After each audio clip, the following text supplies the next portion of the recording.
the steering, basically. So the plan is I'm going to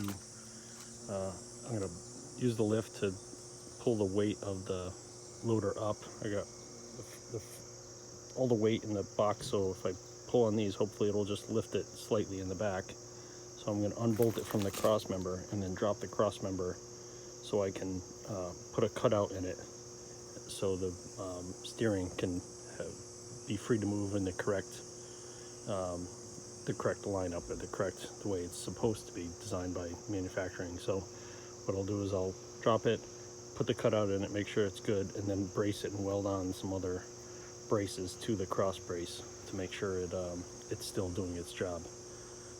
So let's get started. So I got the cross brace off. As you can see, here's the bottom of the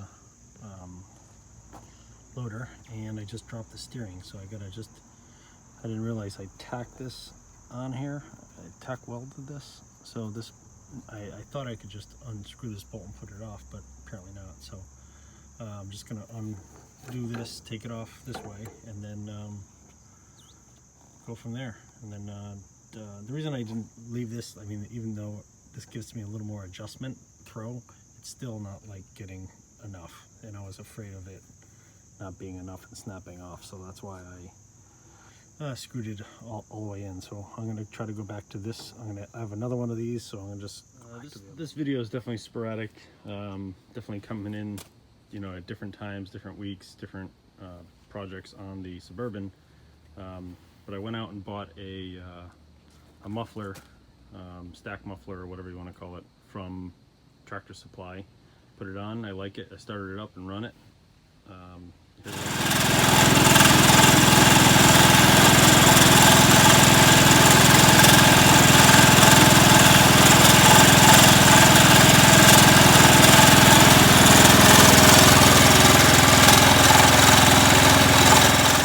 Kicking the tires, the steering's been working great on this since I fixed it. It definitely, you could definitely tell, well, obviously you can the difference that power steering makes as opposed to not.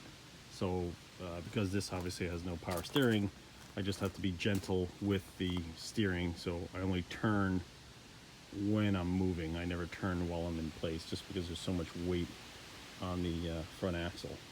So I've been kicking the just using it gently, being nice with it, trying not to beat the shit out of it, because I want to see, I don't want to pop any welds. So I just want to, slowly work it up to a level where I can kind of understand how tough it is. But I've been moving some soil in the back here. Basically, let me back up a little bit. This is just a block wall that I got from an old coworker years and years ago. I use it for my compost. So I have all the compost, from everything, all compost from all this area. There used to be a ton over there, but then because I needed more room, I wanted to keep this area clean. I moved all the walls from the wall from down there all the way to over here. So now I got to transfer all the dirt. So this is what I've been doing. I've been kicking you saw some video from a previous video of me using the Suburban on this. Basically just been using a shovel or a pick to pull the stuff down, then using the Suburban to pick it up. I'll get some other videos, some other jobs of me running it, but it does work well. I need to actually level out the place here. It is gets kind of sketchy a little bit because it gets so top heavy and really not designed for this. But I got a decent amount of weight in the tractor, so it's working well. But this is basically what I'm going to do. This was always clear before I had just started dumping compost, so I'm actually putting it back to what it originally was. So I'm just going to clear this out. I'm debating whether or not to put gravel in this area and park the tractors on it, or I had this landscape fabric that was under my deck years ago. This stuff is like, oh, hey, look at that. The bolt came off. That's a new one. I wonder where that came off. So I got to go find out where that fell off. Or nut, sorry. I got to figure out this landscape fabric. I'm debating either put rocks or just put the landscape fabric, because this stuff is like wicked thick, wicked heavy, and so it'll allow water to you know, rain on it and go through it, but not splash up dirt and shit onto the tractor. So who knows? I'll probably end up just putting gravel.